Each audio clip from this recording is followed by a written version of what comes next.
என் அன்பு மாணவர்களுக்கு வணக்கம். இது உங்கள் சரவணகுமார் சார். இன்னைக்கு கிளாஸில் நம்ம என்ன பார்க்க போகிறோம்னா டிப்ளமோ மேக்ஸ் 2ல் இருக்கக்கூடிய ஃபர்ஸ்ட் யூனிட், அதாவது அனாலிட்டிக்கல் ஜாமெட்ரியில் இருக்கக்கூடிய ப்ராப்ளம்ஸ் வந்து நம்ம பார்க்க போகிறோம். என்ன கொடுத்துருக்காங்க பாருங்கள். சென்டர் கொடுத்துருக்காங்க. சென்டர் வந்து என்ன 5,-4ன்னு கொடுத்துருக்காங்க. ரேடியஸ் வந்து 7ன்னு கொடுத்துருக்காங்க. அப்போ சென்டர் ரேடியஸ் அவங்க கொடுத்துட்டாங்க. நம்மளை என்ன கண்டுபிடிக்க சொல்லியிருக்காங்க பாருங்கள். ஈக்குவேஷன் ஆஃப் த சர்க்கிள் வந்து நம்மளுக்கு வந்து கண்டுபிடிக்க சொல்லியிருக்காங்க. இந்த ப்ராப்ளம் வந்து பார்த்தீங்கன்னா நம்மளுக்கு வந்து எக்ஸாமில் பார்ட் பிலலாம் நம்மளுக்கு வந்து கேட்கலாம். சரிங்களா? அதாவது தமிழில் இது என்ன சொல்லுவாங்கன்னா, சென்டர் வந்து மையம் வந்து 5,-4 கொடுத்துருக்காங்க. ரேடியஸ்னா ஆரம் வந்து 7 யூனிட்ஸ் வந்து அலகுகள் சொல்லுவாங்க. ஆரம் வந்து 7 அலகுகள்னு கொடுத்துருக்காங்க. வட்டத்தின் சமன்பாடு வந்து கண்டுபிடிக்க சொல்கிறாங்க. அதாவது சென்டர் ரேடியஸ் கொடுத்துருந்தாங்கன்னா வட்டத்தின் சமன்பாடு என்ன? x - h whole square plus y - k whole square equal to r square. சரிங்களா? அப்போ அதை வந்து நம்ம ஃபஸ்ட்டு பார்க்கலாம். ஃபஸ்ட்டு கிவன் எழுதிக்கலாம். ஸ்டெப் 1ல் கிவன் எழுதுறோம். என்ன கிவன் கொடுத்துருக்காங்க பாருங்கள். சென்டர். இப்போ சென்டர் ஈக்குவல் டு 5,-4. அடுத்து என்ன கொடுத்துருக்காங்கம்மா? ரேடியஸ். இப்போ ரேடியஸ் வந்து என்ன 7 யூனிட்ஸ்னு கொடுத்துருக்காங்க. இப்படி எழுதிக்கலாம். இப்போ இதனுடைய ஃபார்முலா நம்மளுக்கு என்னம்மா? அதாவது ஈக்குவேஷன் ஆஃப் த சர்க்கிளுடைய ஃபார்முலா நம்மளுக்கு என்ன? சென்டர் ரேடியஸ் கொடுத்துருந்தாங்கன்னா x - h whole square plus y - k whole square equal to r square தான் இதனுடைய ஃபார்முலா. இப்போ இந்த ஃபார்முலாவை பாக்ஸ் பண்ணி வச்சுக்கலாம். இதில் வந்து என்னென்னா, இப்போது இதில் தேவையான வேல்யூவில் நம்ம என்னென்னா சப்ஸ்டியூட் பண்ணணும். ஓகேங்களா? இப்போ இந்த சென்டர்னு இருக்குது பார்த்தீங்களா? இந்த சென்டர் வந்து என்னென்னா வந்து h, kன்னு எழுதிக்கலாம். இந்த பாயிண்ட் இது h, இது வந்து k. அப்போ ஹெச்சோட வேல்யூ என்ன பாருங்கள். h equal to 5, k equal to -4, ரேடியஸுங்கிறது r ஈக்குவல் டு 7. ஓகேங்களா? அப்போ H value, K value, R value எழுதிடுச்சு. இப்போ இதெல்லாத்தையும் என்ன பண்ண போகிறோம்னா இந்த ஃபார்முலாவில் நம்ம என்ன பண்ண போகிறோம்? சப்ஸ்டியூட் பண்ண போகிறோம். சப்ஸ்டியூட் பண்ணும்போது நம்மளுக்கு என்ன வரும் பாருங்கள். ப்ராக்கெட்டுக்கு ப்ராக்கெட், எக்ஸுக்கு எக்ஸு, இங்கே இருக்கக்கூடிய மைனஸ்க்கு மைனஸ் கொடுத்துட்டேன். ஹெச்சோட வேல்யூ என்ன கொடுத்துருக்காங்க பாருங்கள். 5. இப்போ 5 ப்ராக்கெட் க்ளோஸ் பண்ணி ஸ்கொயர், நடுவில் இருக்கக்கூடிய ப்ளஸ்க்கு ப்ளஸ், ப்ராக்கெட் ஓப்பன் பண்ணி y, இந்த மைனஸுக்கு மைனஸ் கொடுத்துட்டேன். கேயோட வேல்யூ பாருங்கள் -4 இருக்குனால ப்ராக்கெட் ஓப்பன் பண்ணி ஒரு -4 கொடுத்துட்டு ப்ராக்கெட் க்ளோஸ் பண்ணிவிட்டு வெளியக்கூடிய ப்ராக்கெட்டுக்கு ப்ராக்கெட் க்ளோஸ் பண்ணிவிட்டு square equal to bracket open பண்ணி இந்த ஆருக்கு பதில் என்ன கொடுத்துருக்காங்க பாருங்கள் 7, ப்ராக்கெட் க்ளோஸ் பண்ணி ஸ்கொயர் கொடுத்துக்கலாம். இப்போ நம்ம என்ன பண்ணலாம்னா இது பாருங்களேன். ப்ராக்கெட் ஓப்பன் பண்ணி x - 5 ஹோல் ஸ்கொயர் இது அப்படியே இருக்கும். இது வந்து பார்த்தீங்கன்னா y மைனஸ் இன்ட்டு மைனஸ் நம்மளுக்கு என்ன ஆகிடும்? ப்ளஸ் ஆயிடும். சரிங்களா? அப்போ y + 4 whole square equal to 7 square. இப்போ 7 ஸ்கொயர்னு பாருங்கள் கால்குலேட்டரில் ஆன் பண்ணிவிட்டு இங்கே என்ன இருக்குது? ப்ராக்கெட் ஓப்பன் பண்ணி 7, ப்ராக்கெட் க்ளோஸ் பண்ணி இங்கே எக்ஸ் ஸ்கொயர் பட்டன் இருக்குது பார்த்தீங்களா? இதை அமுத்துனீங்கன்னா ஈக்குவல் டு அமுத்தி பாருங்கள். 7 ஸ்கொயர் என்ன வருது? 49. அது இங்கே எழுதிக்கலாம். இப்போது இது வந்து பார்த்தீங்கன்னா a - b ஹோல் ஸ்கொயர் ஃபார்முலாவில் இருக்குது. ப்ளஸ் இது வந்து பார்த்தீங்கன்னா a + b ஹோல் ஸ்கொயர் ஃபார்முலாவில் இருக்குது.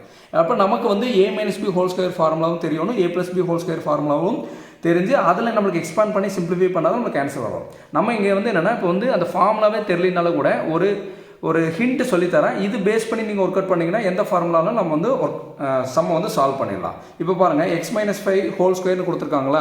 இதை வந்து என்னென்னா x - 5 கொஞ்சம் தள்ளி எழுதிடுறேன். இங்கே அடுத்து பாருங்கள், இங்கே x, இங்கே -5 இப்படி தள்ளி எழுதிக்கிறேன். ஓகேங்களா? எழுதிட்டு இங்கே நடுவில் கோடு போட்டுக்கிறேன். இங்கே என்ன இருக்குது பாருங்கள், ப்ளஸ் இருக்குனால இங்கே ப்ளஸ் வந்து இங்கே கொடுத்துக்கிறேன். y + 4 ஹோல் ஸ்கொயர் இருக்குங்களா? அப்போ y + 4 2 தடவை இருக்குன்னு அர்த்தம். y + 4 இங்கே எழுதிடுறேன். அடுத்து திருப்பி இங்கே y + 4 இங்கே எழுதிடுறேன். சரியாம்மா? இந்த மாதிரி எழுதிக்கணும். x - 5 ஹோல் ஸ்கொயர்னா 2 தடவை x - 5 இருக்குன்னு அர்த்தம். x - 5 × x - 5 ஒரு x - 5 இங்கே எழுதிட்டேன், இன்னொரு x - 5 கீழே எழுதிட்டேன். இப்போ என்னென்னா இப்படி கீழே கோடு போட்டுட்டு இதை ரெண்டையும் ஃபஸ்ட்டு என்ன பண்ணணும்னா பெருக்கணும், அதாவது மல்டிப்ளை பண்ணணும். -5 × -5 கால்குலேட்டர் எடுத்துக்கோங்க. இங்கே பாருங்கள் -5 × -5 போட்டால் நமக்கு என்ன ஆன்சர் வருது? 25. என்ன 25? +25. அந்த சிம்பிளோடு எழுதணும், +25. இதை மல்டிப்ளை பண்ணிட்டீங்களா? அடுத்து நம்ம என்ன பண்ணுறோம்னா இதை வந்து மல்டிப்ளை பண்ணுங்க, பெருக்குங்க.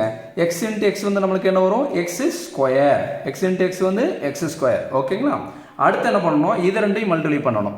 இங்கே என்ன இருக்குது? -5 இருக்கா? இங்கே என்ன இருக்குது? x இருக்குது. அதை அப்படியே சேர்த்து எழுதுங்க, -5x. அவ்வளோதான். இதை அடுத்து இதை ரெண்டையும் மல்டிப்ளை பண்ணணும். இங்கே என்ன இருக்குது? -5. இங்கே என்ன இருக்குது? x. அப்போ -5x. அந்த சிம்பிளோட சேர்த்து எழுதிருங்க. இப்போ அது ரெண்டையும் என்ன பண்ணணும்னா ஆட் பண்ணணும். கால்குலேட்டர் எடுத்துங்க. இந்த முன்னாடி கூடிய நம்பர் மட்டும் கால்குலேட்டர் அடிங்க. என்ன இருக்குது பாருங்கள்? -5. அடுத்து இங்கே என்ன இருக்குது பாருங்கள்? -5. இப்போ ஈக்குவல் டு என்ன வருது? -10. அந்த எக்ஸை வந்து அப்படியே எழுதிக்கணும். அப்போ இது என்ன அர்த்தம்? -10x. அந்த -10x இங்கே நடுவில் கொடுங்க. இதுதான் இதை வந்து மல்டிப்ளை பண்ணி முடிச்சிட்டோம். இதே ப்ரொசீஜர் தான் நம்ம என்ன பண்ண போகிறோம்? இங்கே ஃபாலோ பண்ண போகிறோம். சரிங்களா? அப்போ இங்கே என்ன இருக்குது? 4 × 4 இருக்கா? +4 × +4 கால்குலேட்டர் அடிக்கலாமா? இங்கே பாருங்கள், +4 × +4ன்னு கால்குலேட்டர் அடித்தா நம்மளுக்கு என்ன வருது? 16. என்ன 16? +16. அந்த +16 இங்கே கொடுத்துடலாம்.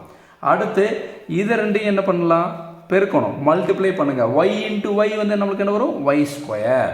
அடுத்து இப்படி கிராஸாக பெருக்கிறோம். இங்கே +4 இருக்குது, இங்கே y இருக்குது, அப்படியே சேர்த்து எழுதிருங்க. மல்டிப்ளை பண்ண தெரியலனா +4y.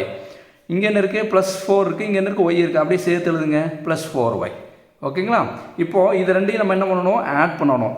தெரியலனா கால்குலேட்டர் எடுத்துங்க. இங்கே நம்பர் மட்டும் என்ன பாருங்கள், +4. இங்கே என்ன இருக்குது பாருங்கள், +4 ஈக்குவல் டு 8. வெறும் 8 வந்தால் முன்னாடி என்ன இருக்குன்னு அர்த்தம், ப்ளஸ் இருக்குன்னு அர்த்தம். அப்போ +8. இங்கே y வந்து அப்படியே எழுதிருங்க. சரிங்களா? அது +8y. 4y + 4y வந்து என்னென்னா 8y. அப்போ இங்கே எழுதிட்டோம் +8y. ஓகேங்களா?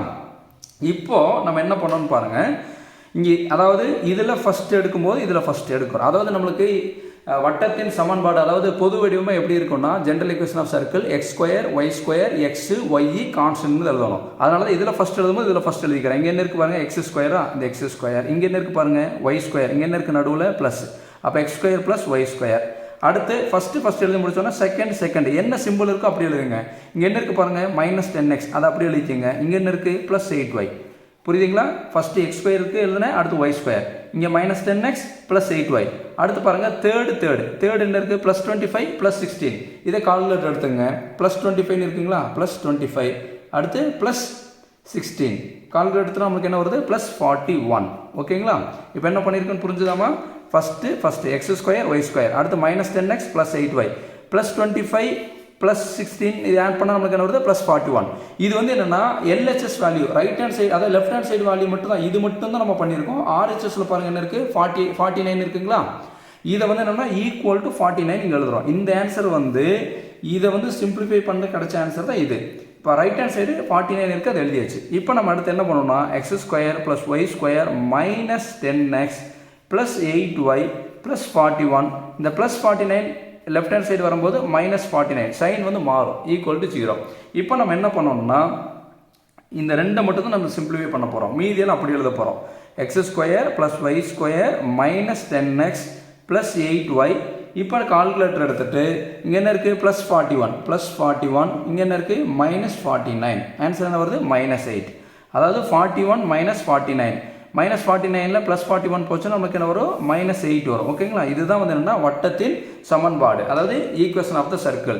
x2 + y2 -10x + 8y -8 = 0. சரிங்களா? அப்போ வந்து சென்டர் ரேடியஸ் கொடுத்துருந்தாங்கன்னா ஈக்குவேஷன் ஆஃப் த சர்க்கிள் வந்து நம்ம கண்டுபிடிச்சிட்டோம். சரிங்களா?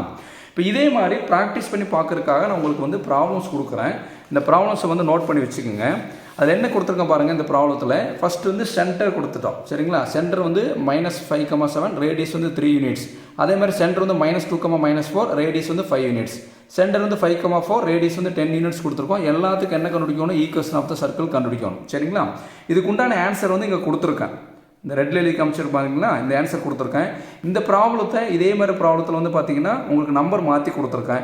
இந்த நான் கொடுத்தக்கூடிய இந்த 3 ப்ராப்ளத்தையும் வந்து நீங்கள் நோட்டில் வந்து என்னென்னா, ஃபஸ்ட்டு ஆல்ரெடி நான் ஒர்க் அவுட் பண்ண ப்ராப்ளத்தை நோட்டில் காப்பி பண்ணிவிட்டு அதே மாதிரி இந்த ப்ராப்ளத்தில் வந்து நீங்கள் ஒர்க் அவுட் பண்ணி பாருங்கள். ஒர்க் அவுட் பண்ணி பார்த்துட்டு இந்த ஆன்சர் வருதான்னு பாருங்கள். பார்த்துட்டு கமெண்ட் பாக்ஸில் உங்களுடைய கமெண்ட்ஸ் வந்து போஸ்ட் பண்ணுங்கள். இந்த வீடியோ உங்களுக்கு பிடிச்சிருந்தா லைக் பண்ணுங்கள், ஷேர் பண்ணுங்கள், மற்ற நண்பர்களுக்கும் இதை தெரியப்படுத்துங்க. Thank you students.